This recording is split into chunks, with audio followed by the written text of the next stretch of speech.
إن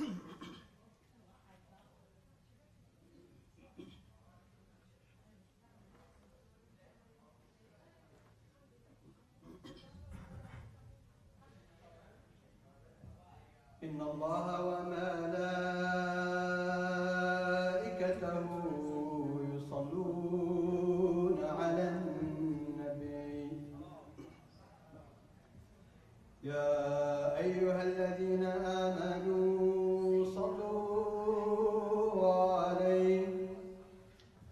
صلوا عليه وسلموا تسليما.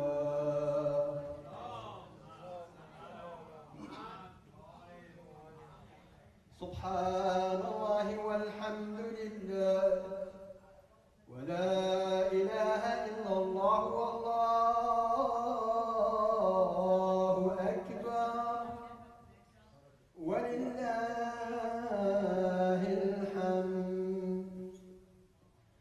الله أكبر الله أكبر.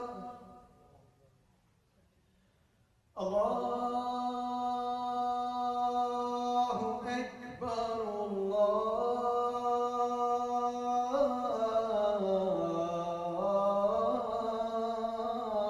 أكبر. أشهد أن لا إله إلا الله.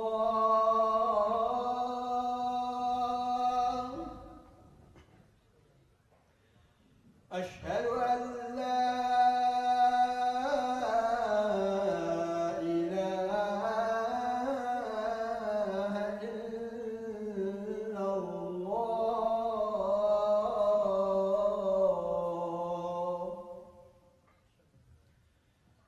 أشهد أن محمدًا رسول الله.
جايبين اسمهم تمر وشغلات فقلت انا سبب حد الكتابة تبعهم البيت حاجة أسهل من الكتابة بالمرة البيت لا تنسى شكرا فيك أيوة شكرا بجد أنا بقول يا أخي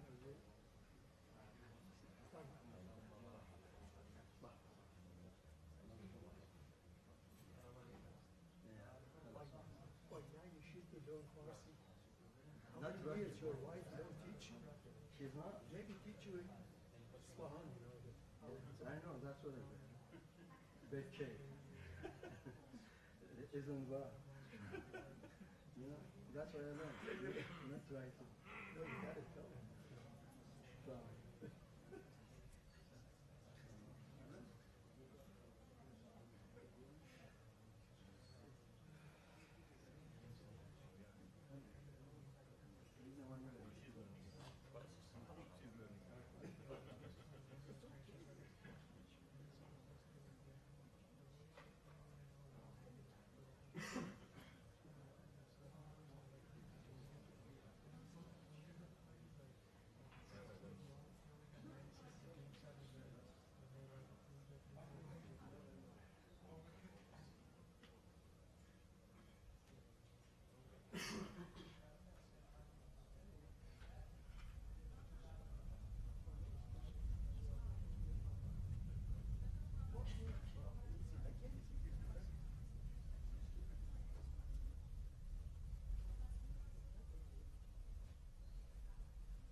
صلوا على محمد وآل محمد.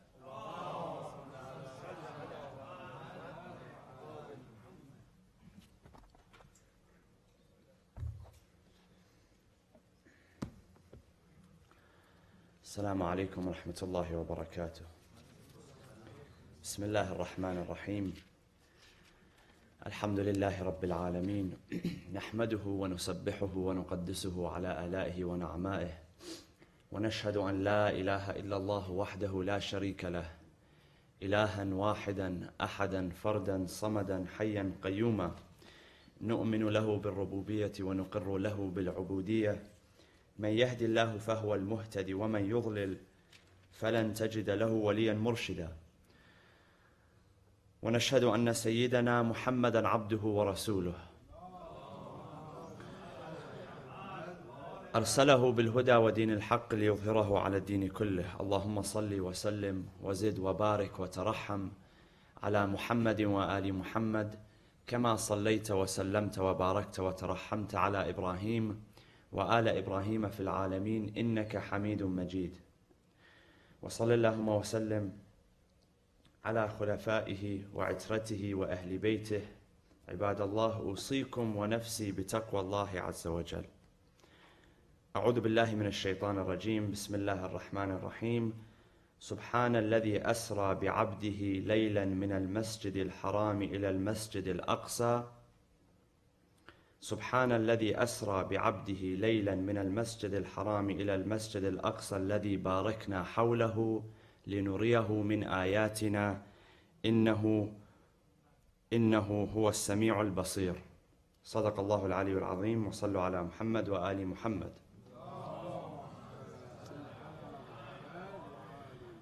Chapter number 17 of the Quran begins in the first verse with the mention of the night journey and the nocturnal ascent, which was a pivotal event that took place in the life of the Prophet Muhammad sallallahu alaihi wasallam. And this chapter is known by two names. One is Al-Isra, which refers to the night journey, and the second name that it is known by is Banu Israel. And the first verse reflects the first title, Al-Isra, and beginning immediately from the second verse, God speaks of Banu Israel, and the case of Banu Israel, that He sent to them Moses, and with Moses was the book, and the overall condition of Banu Israel.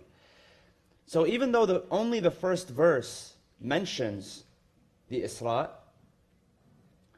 and it is not until chapter 53, Surah An-Najm, in which part of that is dedicated to explaining some of the details of the night journey. So the verse that describes the proximity of the Prophet to God, ثُمَّ دَنَا فَتَدَلَّى فَكَانَ قَابَ قَوْسَيْنِ أَوْ أَدْنَى. That is in Surah An-Najm, chapter number 53. But usually you find that the names of the chapters reflect an overarching theme that is mentioned in the chapter, that is explained in the chapter, or a specific theme that stands out above the rest. And in this case, that specific theme is the night journey. So the night journey is significant for a number of reasons. Number one, it takes place at a pivotal time. It takes place roughly about 2 years before the hijrah, before the migration of the Prophet Muhammad and the early Muslim community from Mecca to Medina. So about 2 years before, around the year 619. And so that would place it immediately after the passing away of two important figures in early Islam and in the life of the Prophet Muhammad sallallahu alaihi wasallam.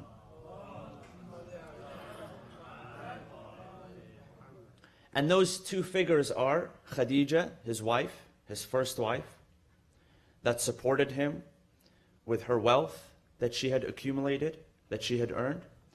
And the other was Abu Talib, his uncle, his advisor, his protector, his mentor, his guide. A man who was willing to sacrifice relationships. He was willing to sacrifice status. He was willing to risk being ostracized and excommunicated from the community of tribal elders, because before that time, the way he was able to protect the Prophet was because of this status that he had. But he was willing to risk that, his status, for the truth. Because status means nothing if you're not on the path of truth. It has no value at all. And Abu Talib realized that. So the Muslims for a number of years were in a ravine, an area of land which was owned by Abu Talib. And they faced sanctions in the way that a country faces sanctions today, and the people suffer. So much so that it affected their health, and he passed away soon after. So that's why, looking at the timing of this event is very interesting, because it happens immediately after a time where the Prophet loses, even though they were two people, they were just two people, in number they were only two, but they represented much of the support that the Prophet had, because most of the early Muslims, some of them came from influential families, some of them had wealth, but the vast majority did not.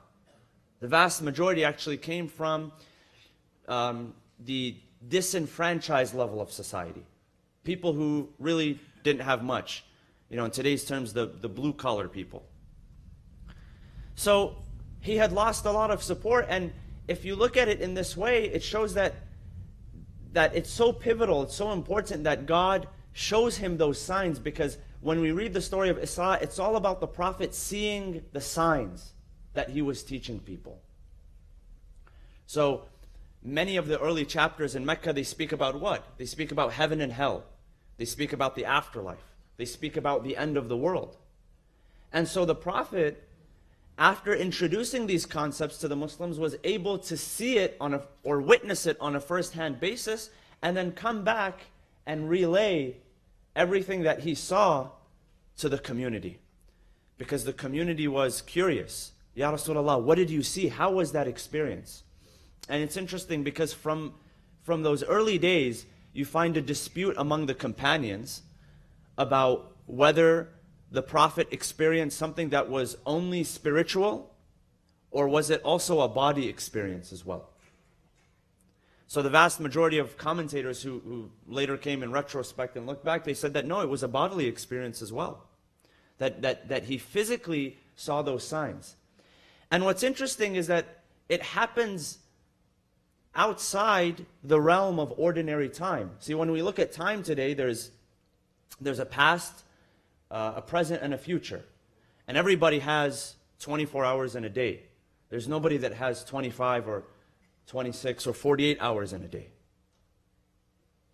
Everybody has the same amount. Everybody is experiencing the same time. Everybody that you know. Is there anybody that you know that experiences time on another level? Probably not. If they are, let us know about him. We have questions for them.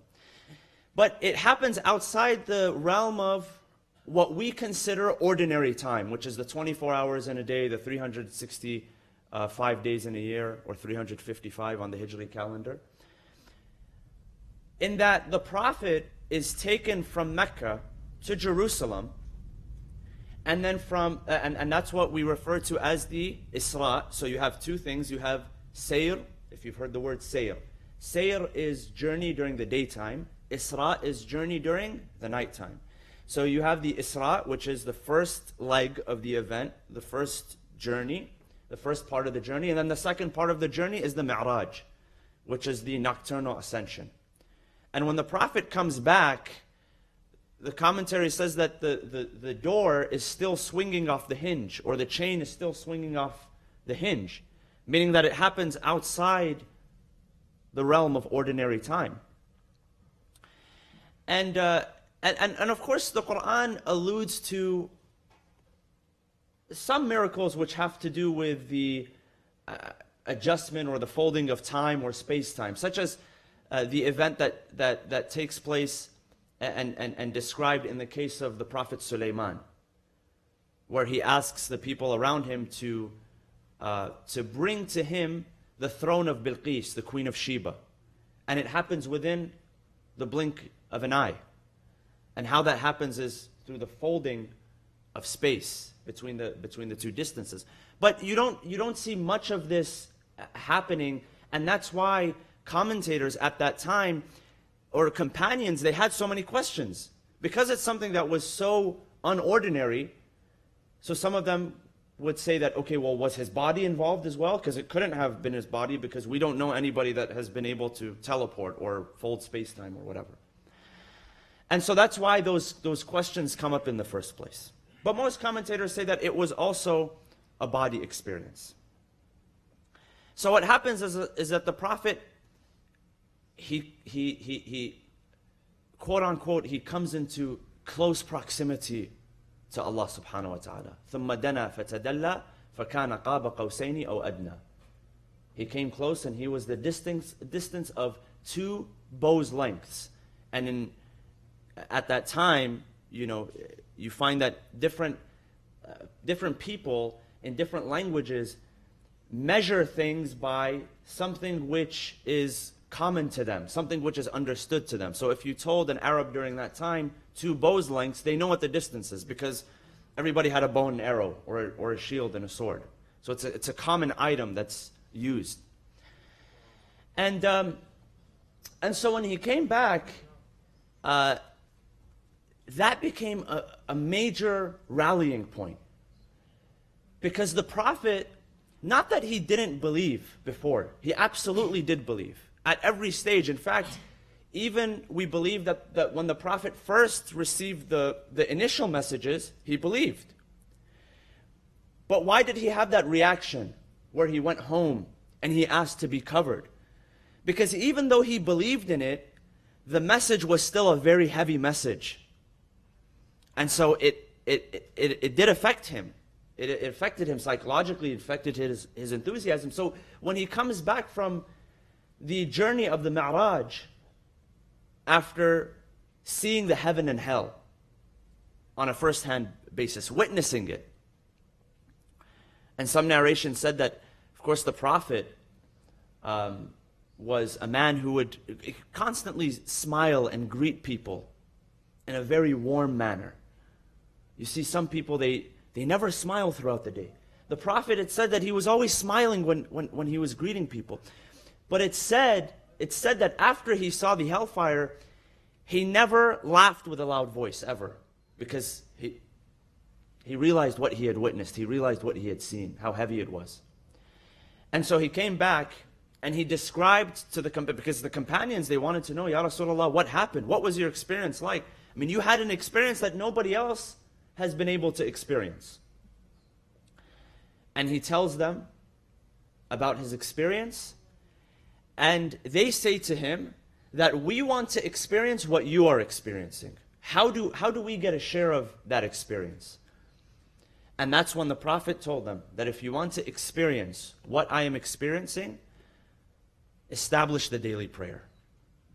Your daily prayer that you establish is your mi'raj. And that's where that hadith comes from that says, As-salah mi'raju kulli mu'min. The prayer is the mi'raj of every believer. It's an act of ascension. And in the second khutbah, I'll speak a little bit about that. But it's an act of ascension. That if you want to experience what the Prophet experienced, you establish the 5 daily prayers. And get this, the Quran doesn't merely say offer the prayers.